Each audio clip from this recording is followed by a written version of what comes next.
انا ضامنه وهو خايف مني شويه، فالامور بتمشي كويس. لكن طبعا المحامين صعبين. اصعب حاجه ان انت تبيع او تشتري من محامي. ليه بقى؟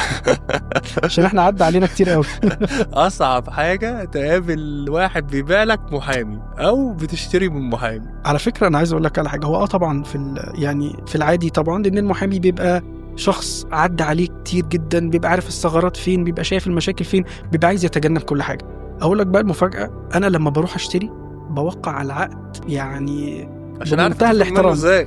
لا، عشان ببقى عامل الهوم ورك بتاعي، انا ببقى عارف انا بشتري من مين فين، وبيبقى سمعته عامله ازاي، وهو بيبقى عارف ان انا محامي، فبرضه يعني بيبقى فيه كده ميوتشوال ريسبكت.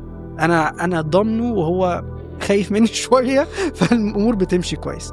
لكن طبعا المحامين صعبين، مش هضحك عليك.